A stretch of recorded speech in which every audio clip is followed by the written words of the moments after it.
نحمده ونصلي على رسوله الكريم أما بعد أعوذ بالله من الشيطان الرجيم بسم الله الرحمن الرحيم جاء في الحديث عن البراء بن عازب أن رسول الله صلى الله عليه وسلم قال يأتي ملكان فيجلسان فيقولان له من ربك فيقول له ربي الله فيقولان له ما دينك فيقول له ديني الإسلام فيقولان له من هذا الرجل الذي بعث فيكم فيقول هو رسول الله أو كما قال عليه الصلاة والسلام.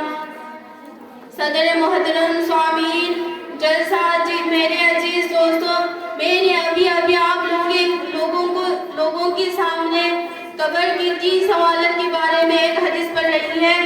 اس کے بعد حدیث میں آتا ہے آخرت کی منزلوں میں سب سے پہلے منزل قبر ہے.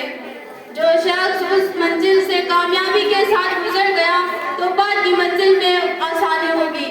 جو شخص اس منزل سے پھنس گیا تو بعد کی منزل میں اس سے بھی زیادہ سخت ہوگی. ایک حدیث میں آتا ہے جب مردہ لوگ دفن کر کے واپس ہوتے، کہاں سے؟ قبر سے واپس ہوتے، تو فوراً تو فرشتے منکر نکیر سوال کرنے کی آزادی ہے. یہ دونوں فرشتے قبر میں داخل ہوتے ہیں اور پھر مردہ کو اٹھ کر بیٹھ جاتا ہے. میرے پیارے بہنوں، پھر فرشتے نے اس سے 3 سوال کرتے ہیں. پہلا سوال ہوگا من رب کا، تیرا رب کون ہے؟ اگر یہ مومن ہے تو بڑے اطمینان سے جواب دیتا ہے رب اللہ، میرا رب اللہ ہے. دوسرا سوال ہوگا وما دینک، تیرا مذہب کیا ہے؟ اگر شریعت کے مطابق زندگی گزاری ہوگی تو بلا خوف اور خطرہ سے جواب دے گا دین الاسلام، میرا مذہب اسلام ہے.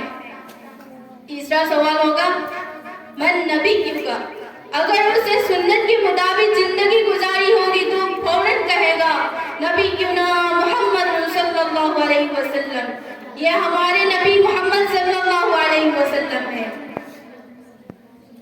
جب مردہ تینوں سوالوں کا جواب صحیح دے دیتا ہے تو فرشتے بہت خوش ہوتے ہیں اور فرماتے ہیں نم کنم مدل الروز، تم دلہن کی طرح سو جاؤ. اس کے لیے طرح سے آرام کی چیزیں مہیا کی جاتی ہے. حدیث میں آتا ہے اگر مومن بندہ قبر کی سوال جواب میں کامیابی ہو جاتا ہے تو اللہ تعالیٰ فرماتا ہے یہ میرا سچا بندہ ہے، اس کے لیے جنت والی بستر بچھاؤ، اس کو جنت والی پوشاک پہناؤ، جنت کی طرف سے ایک دروازہ کھول دو. نبی کریم صلی اللہ علیہ وسلم نے فرمایا مومن بندہ کی طرف جنت کی ہوائیں اور جنت کی خوشبوئیں آتی رہے گی، تاحد نگاہ اس کے قبر مشاہدہ کرتی جائے گی، تاکہ جنت کی مناظر جب تک کہ میرے آنکھوں نے جہاں تک دیکھنا چاہے تو دیکھتا رہے گا.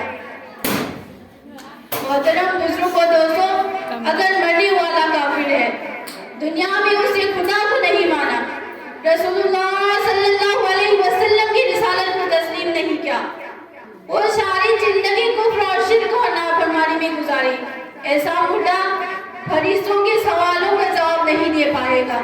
فرشتے پوچھے گا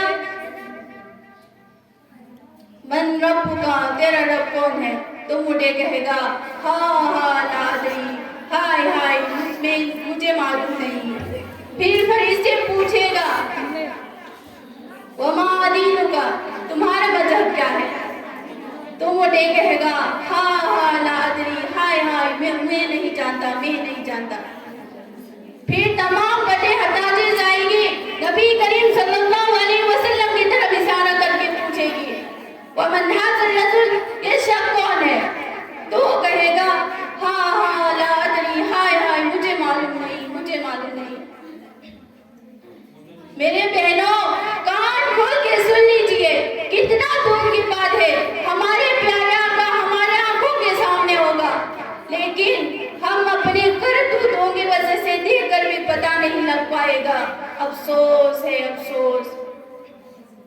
نبی کریم صلی اللہ علیہ وسلم نے فرمایا پھر آسمان کی طرف سے ایک ندا آتی ہے کہ یہ شخص جھوٹا ہے، اس کے لیے آگ کو بستر بچھا دو. پہنا دو اور جنت دوزخ کی طرف سے ایک دروازہ کھول دو۔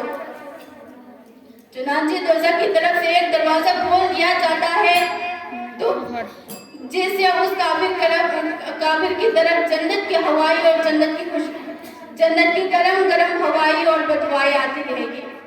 اب اس کی قبر کشادہ کر دی جائے گی۔ یہ رہی ہے قبر کی مختصر حالات۔ اللہ تعالیٰ نے ہم سب کو نیک بندوں میں شامل کرے، آمین۔